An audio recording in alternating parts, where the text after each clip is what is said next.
নমস্কার, আমি সুভাষ দেবনাথ। আপনারা দেখছেন সুভাষ দেবনাথ আর্ট চ্যানেল। তো এই ভিডিওতে আমি আজকে দেখাবো কিভাবে বন্যার ছবি আঁকতে হয়। চারিদিকে এখন খুব জল হচ্ছে, বৃষ্টি পড়ছে, এক নাগাড়ে বৃষ্টিতে চারিদিকে জল বোঝাই হয়ে গেছে, পুকুর নদী নালা সব বোঝায়। তা কোথাও কোথাও বন্যা দেখা দিয়েছে। সেই বন্যার ছবি কিভাবে করতে হয় আমি এই ভিডিওতে দেখাচ্ছি। প্রথম পর্বে আমি দেখিয়েছি কিভাবে এই ছবিগুলো স্কেচ করতে হয়। আপনারা চাইলে আই বাটনে ক্লিক করে সেই ছবি দেখে নিতে পারেন। তাই ছোট্ট বন্ধুদের কিভাবে জল রং করা শিখতে হয় তাই এই ভিডিওতে আমি দেখিয়ে দিচ্ছি। ধৈর্য ধরে তোমরা এই ভিডিওটি পুরো দেখবে, তাহলে এখান থেকে কিছু শিখতে পারবে। যদি ভালো লাগে অবশ্যই সাবস্ক্রাইব করবে, আর যারা অলরেডি সাবস্ক্রাইব করেছে তাদের অসংখ্য ধন্যবাদ। তো চলুন বন্ধুরা, ভিডিওটি শুরু করি।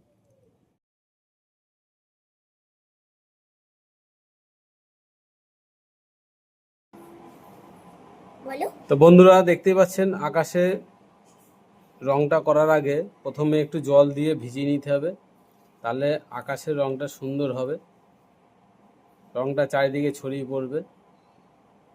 এই জিনিসগুলো সুন্দর করে শিখে নিতে হবে। ধীরে ধীরে আমি করে দেখাচ্ছি, তোমরা এখানে দেখে নাও।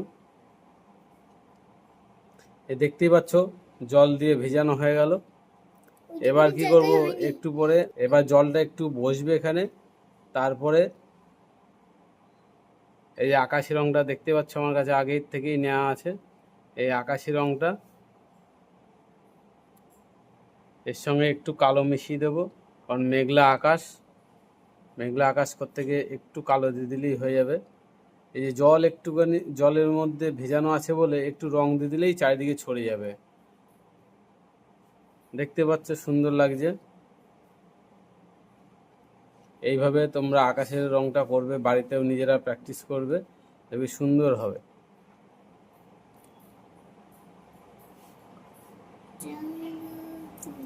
এবার দেখতে পাচ্ছ চারদিকে জল আর জল। এই জলের ছবিতে আমি একটু রং দিয়ে দিলাম, আকাশি রং। মাঝে মধ্যে একটু কালো রঙও দেওয়া যায়। চারিদিকে জল আর জল, কোথাও দেখা যাচ্ছে না কল, শুধুমাত্র ওই জল।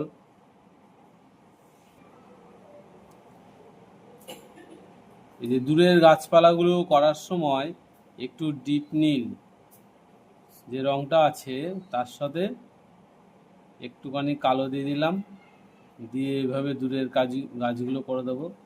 দেখতেই পাচ্ছ এখানে পুরো সবুজ দেওয়া যাবে না, একটু ডিপ নীল দিয়ে দিলাম। এই যে দূরের গাছপালাগুলো হয়ে গেল, আর উপরে যে আকাশের রং রয়েছে এখানে ছড়িয়ে যাবে। এই যে দূরের গাছটা দেখতে পাচ্ছ, দূরের গাছটা করার জন্য এই ডিপ নীল আর যে কালোটা মেশানো ছিল এর সাথে একটু সবুজ দিয়ে দিলাম, ডিপ সবুজটা। তাই দেখতে পাচ্ছ চারিদিকে গাছটা সুন্দর হয়ে যাচ্ছে, দূরের গাছ। বন্ধুরা দেখতেই পাচ্ছ দূরের গাছটা হয়ে গেল। এবার যে কাছে যে গাছটা আছে এই গাছটা করার জন্য এতে সবুজ আর হলুদ একটু মিশিয়ে নিলাম, জায়গায় জায়গায় একটু হলুদ আর সবুজ দিয়ে দিলাম। এখানে হলুদও দেখা যাবে, একটু সবুজও থাকবে, তাহলে গাছটা সুন্দর বোঝা যাবে। যেহেতু এটা গাছটা কাছে আছে তাই হলুদটা একটু বেশি দেখা যাবে। এইভাবে তোমরা বাড়িতে করতে থাকো। দেখতে পাচ্ছে গাছ দুটো হয়ে গেল, দূরের গাছ কাছে গাছ। এবার কলা গাছটা করতে গেলে এর হলুদটা একটু বেশি দিতে হবে আর সবুজটা অল্প দিতে হবে। দিয়ে প্রথমে একবার এই রংটা দেওয়া হয়ে গেল, তারপরে একটু ডিপ রং দিয়ে আবার একটু শেড দিয়ে দিতে হবে, তাহলে কলা গাছের পাতাগুলো সুন্দর বোঝা যাবে।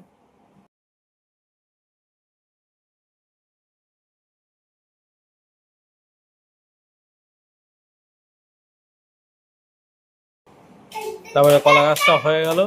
এবার নিচে যে জমি আছে সেই জমিগুলোতে কোথাও একটু হালকা সবুজ থাকবে, কোথাও একটু ডিপ সবুজ থাকবে, এইভাবে রঙগুলো দিয়ে দিতে হবে।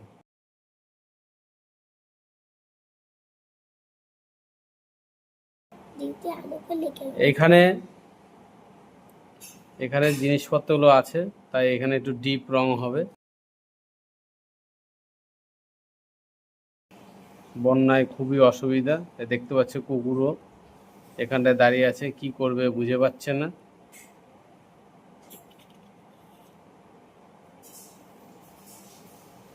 আর এই দেখতে পাচ্ছে এদিকে দাঁড়িয়ে আছে কুকুর, আর ওই দূরে দেখা যাচ্ছে পুকুর, সব বোঝাই হয়ে গেছে।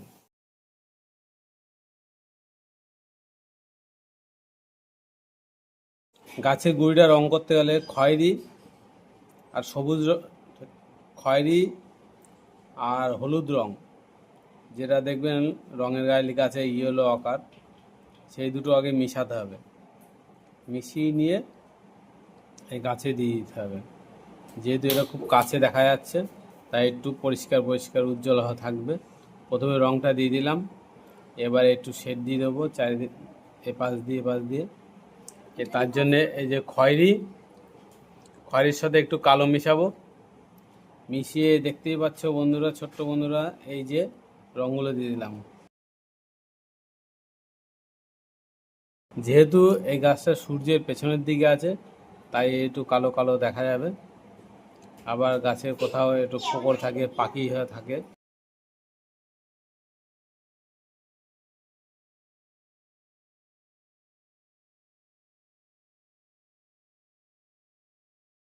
বন্ধুরা দেখতেই পাচ্ছ চারিদিকে গাছপালা রং হয়ে গেছে। এবার এই যে বসে যে খাটিয়ার উপরে, এই খাটিয়াটা রং করা চলছে। এর সাথে খয়েরি আর একটু কালো মিশিয়ে দিলাম, তাহলেই রং হয়ে যাবে।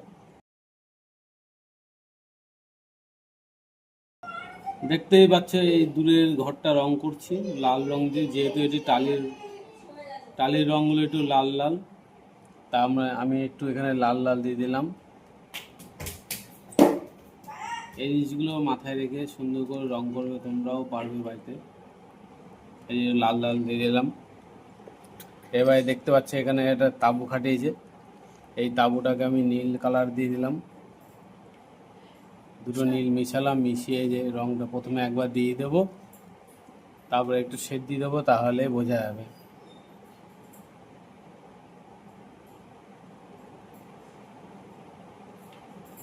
চাদর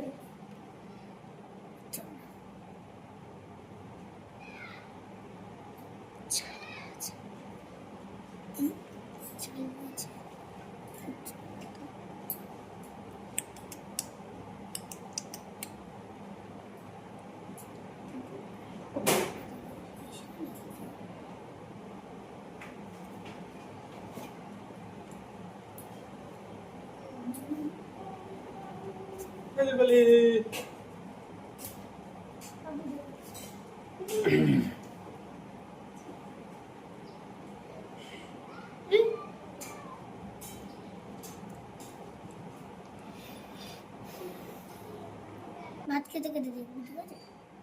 তোর ভাত খেয়ে খেয়ে উঠতে উঠতে দুপুরবেলা খাওয়াটা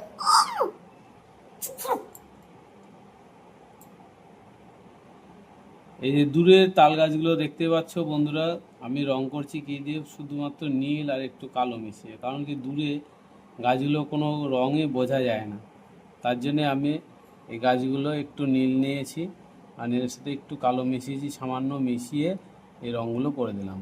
এই যে তাল গাছগুলো দূরের থেকে বোঝা যাচ্ছে যে খুব দূরে আছে।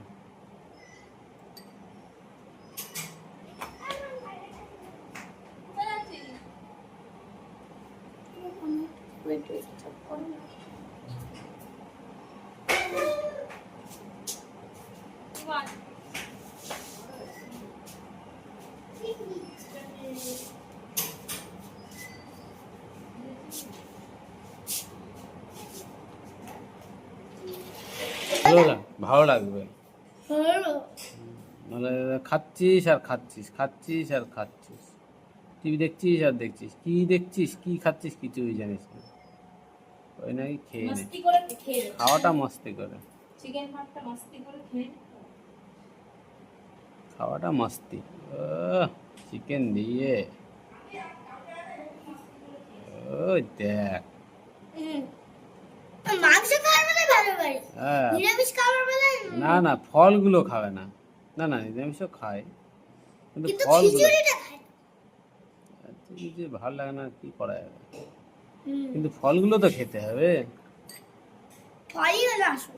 আমার গায়ে জল ফেলছো কেন? তুমি এখানে বসে আছো আমার কাছে, আমি কি করব? তোমার গায়েই পড়ছে। তোমার কাছে বসবো না তো কার কাছে বসবো? লোকেদের কাছে কি বসবো নাকি? আবল তো কথা বলেন, আমার রাগ ধরে। আমারও চাপা। তুমি আমাদের আমার কথা বলছো। তোমাকে বলছি আমি, তোমাকে।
তো বন্ধুরা দেখতে পাচ্ছেন, ছোট্ট বন্ধুরা তোমরা দেখতে পাচ্ছ যে মানুষের গায়ের রঙগুলো দেয়া হয়ে গেছে। এবার তাদের পোশাকগুলো, জামা কাপড়গুলো রং করা হবে। প্রথমে হালকা হলুদটা এভাবে একটু দিয়ে দিলাম, যে জায়গায় লাইট লাইট থাকবে সেই জায়গায় এই রঙগুলো দিয়ে দেওয়া হবে। এবার যেখানে যেখানে ফাঁকা থাকছে সেখানে ডিপ হলুদটা দিয়ে দিতে হবে। তাহলে শাড়ির শেড দেওয়াগুলো হয়ে গেল। এই শেড দিয়ে দিলে তাহলে কী হবে, ছবিতে আর বর্ডার দিতে হবে না। অনেক ছবিতে দেখা যায় যে এই মানুষগুলো এঁকে তার চারিদিকে কালো রং দিয়ে বর্ডার দিয়ে দেওয়া হচ্ছে, সেটা মোটেও ভালো না। অবশ্য যে যেরকম করে, তা আমি এইভাবে করছি, তোমরা দেখে নাও। এই শাড়ির শেড দেওয়া হলো। এবার একটু খয়েরি রং নেব, খয়েরি রং নিয়ে যে ভাঁজগুলো দিয়ে দেবো। এ দেখো শাড়ির শেড দেওয়া হয়ে গেল।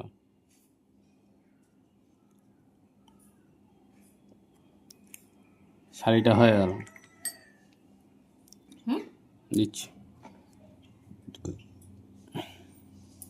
এবার এই প্যান্টটা রং করতে গেলে একটু হলুদ আর লাল মিশিয়ে দিতে হবে, আবার একটু খয়েরি নিয়ে এই শেডগুলো দিয়ে দিতে হবে, তাহলে আলো ছায়াগুলো ভালো বোঝা যাবে।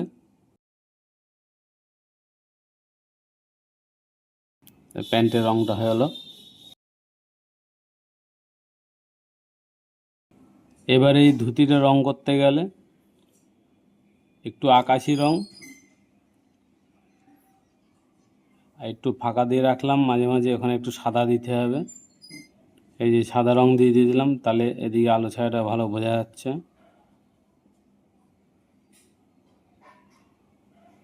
হয়ে গেল ধুতির রংটা। আর একটু ডিপ নীলটা নেব, ডিপ নীলটা নিয়ে এই দাগগুলো দিয়ে দেবো একটু।